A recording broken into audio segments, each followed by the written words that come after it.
Assalamualaikum warahmatullahi wabarakatuh, saudara-saudaraku. Ketika kita mengira duka Indonesia telah cukup panjang, ketika kita berharap bencana berhenti di satu wilayah, ternyata alam kembali bersuara dengan cara yang mengguncang hati. Kali ini, Palu, Sulawesi Tengah, kembali diuji dengan banjir dahsyat yang datang tanpa ampun, membawa air keruh, lumpur, dan kepanikan ke tengga-tengga kehidupan warga yang belum sepenuhnya pulih dari luka masa lalu.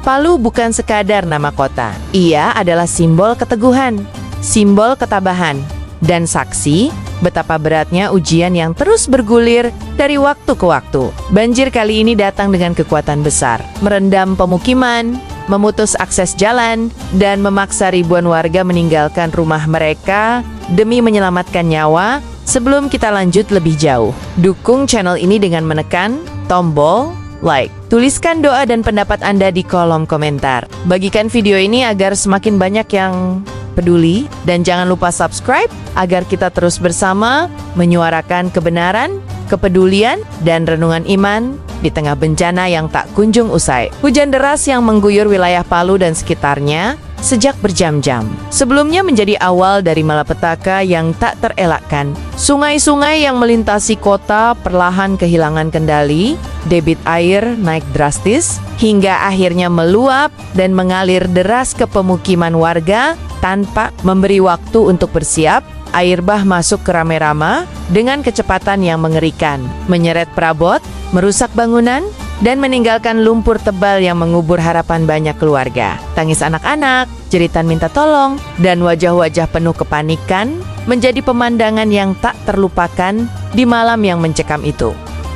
Di beberapa titik, ketinggian air dilaporkan mencapai dada orang dewasa, bahkan lebih. Warga hanya bisa menyelamatkan diri dengan pakaian yang melekat di tubuh, meninggalkan harta benda yang dikumpulkan seumur hidup tanpa kepastian. Apakah masih bisa kembali? Banjir ini bukan sekadar peristiwa alam biasa, ia datang membawa pesan keras bahwa ada sesuatu yang tidak beres dalam hubungan manusia dengan alam yang telah Allah titipkan. Palu adalah kota yang menyimpan sejarah luka mendalam akibat gempa dan tsunami beberapa tahun silam. Trauma itu belum sepenuhnya sembuh, namun kini luka baru kembali tergores. Setiap siren, setiap arus air yang deras, membangkitkan kembali ketakutan lama yang belum sempat mengering. Warga yang pernah kehilangan keluarga dan rumah kini kembali harus berlari menyelamatkan diri. Rasa lelah bukan hanya fisik, tetapi juga batin. Sampai kapan Palu harus terus menjadi saksi derita tanpa jeda? Anak-anak yang seharusnya tumbuh dalam rasa aman, kini harus belajar mengenal bencana sejak dini. Mereka melihat rumah terendam, sekolah rusak, dan kehidupan berubah dalam hitungan jam. Disinilah kita bertanya, apakah ini hanya musibah? Ataukah peringatan keras agar manusia berhenti mengabaikan keseimbangan alam? Banjir Palu tidak berdiri sendiri. Ia adalah bagian dari rangkaian bencana yang terus berpindah dari satu pulau ke pulau lain di Indonesia. Sumatera, Jawa, Kalimantan, hingga Sulawesi. Semuanya merasakan amukan air yang sama. Para ahli lingkungan telah lama mengingatkan tentang rusaknya daerah hulu sungai, alih fungsi lahan, pembukaan hutan secara masif, dan lemahnya tata kelola lingkungan. Namun peringatan itu sering kalah oleh ambisi ekonomi dan kepentingan sesaat. Ketika hutan gundul, tanah kehilangan daya serap, dan sungai dipersempit, maka hujan tak lagi menjadi berkah, melainkan berubah menjadi ancaman. Allah menciptakan alam dengan keseimbangan. Ketika keseimbangan itu dirusak, maka akibatnya akan kembali kepada manusia itu sendiri. Di tengah banjir yang melanda Palu, para relawan, petugas, dan warga saling bahu-membahu mengevakuasi korban. Perahu karet menyusuri geng-geng sempit, mengangkat lansia, ibu hamil, dan anak-anak ke tempat yang lebih aman. Namun keterbatasan alat, akses yang terputus, dan luasnya wilayah terdampak membuat penanganan menjadi tidak mudah. Banyak warga harus bertahan berjam-jam, bahkan berhari-hari dengan kondisi minim makanan dan air bersih. Disinilah terlihat jelas bahwa yang paling menderita dari bencana adalah masyarakat kecil. Mereka yang tidak memiliki pilihan selain bertahan di wilayah rawan, mereka yang hidup paling dekat dengan sungai dan lereng. Banjir mengajarkan kita bahwa ketidakadilan lingkungan selalu berujung pada ketidakadilan sosial. Pertanyaan besar pun muncul. Mengapa bencana terus berulang dengan pola yang hampir sama? Mengapa perbaikan seolah hanya bersifat darurat, bukan menyentuh akar persoalan? Normalisasi sungai tanpa memperbaiki hulu hanyalah solusi sementara. Bantuan tanpa perencanaan jangka panjang hanya menunda tragedi berikutnya. Palu membutuhkan lebih dari sekadar simpati. Ia membutuhkan kebijakan yang berpihak pada keselamatan rakyat, bukan pada kepentingan segelintir pihak. Jika alam terus dieksploitasi tanpa batas, maka bencana bukan lagi kemungkinan, melainkan kepastian. Dalam perspektif iman, setiap musibah adalah ujian sekaligus peringatan. Allah tidak menurunkan bencana tanpa hikmah. Ia datang agar manusia mau berpikir, merenung, dan kembali kepada jalan yang benar. Bencana mengingatkan kita bahwa sehebat apapun teknologi manusia, kita tetap makhluk yang lemah tanpa perlindungan Allah. Air yang tampak tenang bisa berubah menjadi kekuatan penghancur dalam sekejap. Namun musibah juga membuka pintu solidaritas. Di tengah banjir, kita melihat kepedulian, doa, dan tangan-tangan yang terulur tanpa pamrih. Disitulah cahaya tauhid bersinar, mengajarkan bahwa ujian bukan akhir segalanya. Palu hari ini adalah cermin bagi Indonesia. Jika satu wilayah terus dibiarkan terluka, maka wilayah lain akan menyusul. Tidak ada daerah yang benar-benar aman jika alam terus diperlakukan semena-mena. Bencana tidak mengenal batas administrasi, tidak memilih suku atau status. Ia datang kepada siapa saja yang berada dalam sistem yang rusak. Sudah saatnya bangsa ini berhenti menormalisasi bencana. Banjir bukan takdir semata, tetapi seringkali hasil dari pilihan-pilihan manusia sendiri. Jika kita terus menunda perubahan, maka anak cucu kita hanya akan mewarisi puing-puing dan cerita duka. Warga Palu tidak membutuhkan janji. Mereka membutuhkan tindakan nyata. Pemulihan harus dilakukan dengan hati, bukan sekadar laporan di atas kertas.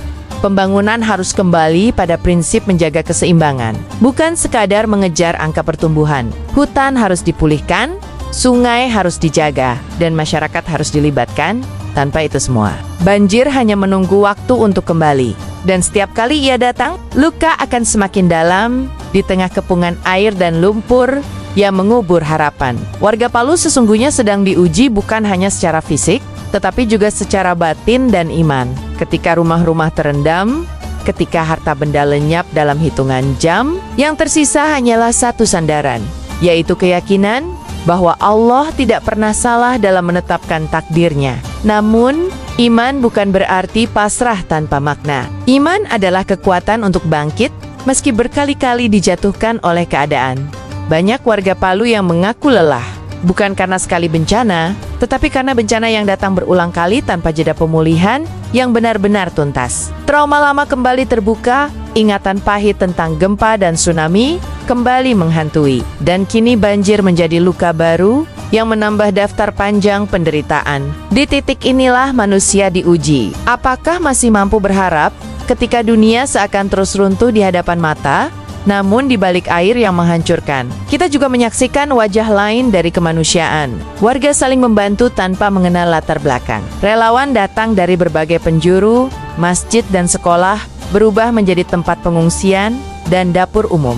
Di tengah reruntuhan, nilai tauhid kembali hidup, mengajarkan bahwa manusia hanya kuat ketika bersatu dan kembali kepada Sang Pencipta bencana ini. Seharusnya menyadarkan kita semua bahwa doa saja tidak cukup tanpa perubahan sikap. Allah tidak akan mengubah keadaan suatu kaum hingga mereka mengubah apa yang ada pada diri mereka sendiri. Jika setelah banjir ini tidak ada perbaikan tata kelola lingkungan, tidak ada keberanian melawan keserakahan, maka musibah serupa hanya menunggu waktu untuk kembali menghantam dengan kekuatan yang lebih besar. Palu hari ini adalah pesan keras untuk Indonesia, bahkan untuk dunia, bahwa alam tidak pernah berkhianat. Manusialah yang sering mengkhianati amanah. Sungai yang dulu bersahabat kini menjadi jalur kemarahan air. Hutan yang seharusnya menjadi benteng justru dikorbankan atas nama pembangunan dan keuntungan sesaat. Ketika keseimbangan hilang, maka bencana menjadi bahasa alam yang paling jujur.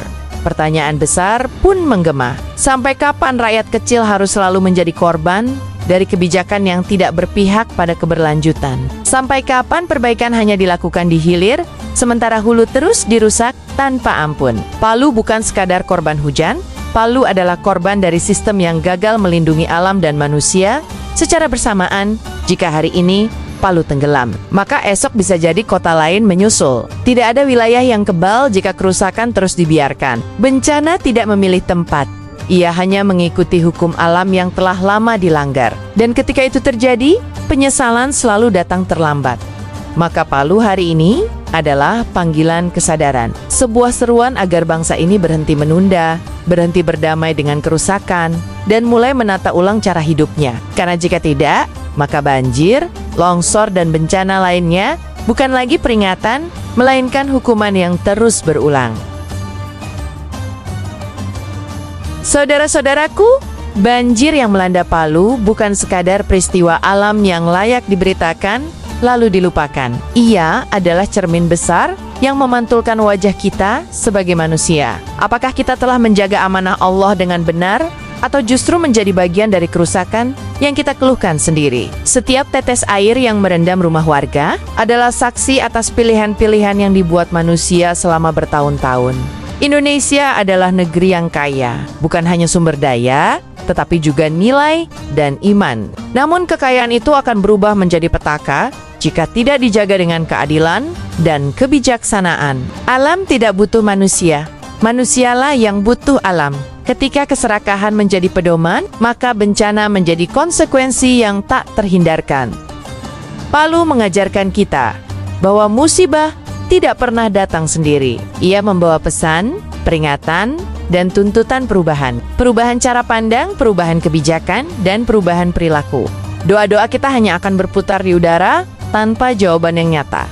Mari kita jadikan peristiwa ini sebagai titik balik, bukan sekadar episode duka yang berlalu. Mari kita doakan saudara-saudara kita di Palu, bukan hanya dengan lisan, tetapi juga dengan kepedulian dan keberanian untuk bersuara. Bersuaralah ketika alam dirusak, bersuaralah ketika rakyat dikorbankan, karena diam adalah bentuk persetujuan paling berbahaya. Semoga Allah menguatkan hati warga Palu, mengangkat beban mereka, dan mengganti kehilangan dengan keberkahan yang berlipat. Dan semoga Allah membuka mata dan hati kita semua, sebelum bencana berikutnya datang tanpa memberi waktu untuk bersiap. Karena sejatinya, musibah bukan tanda Allah membenci, melainkan panggilan agar manusia kembali pada jalannya. Wassalamualaikum warahmatullahi wabarakatuh.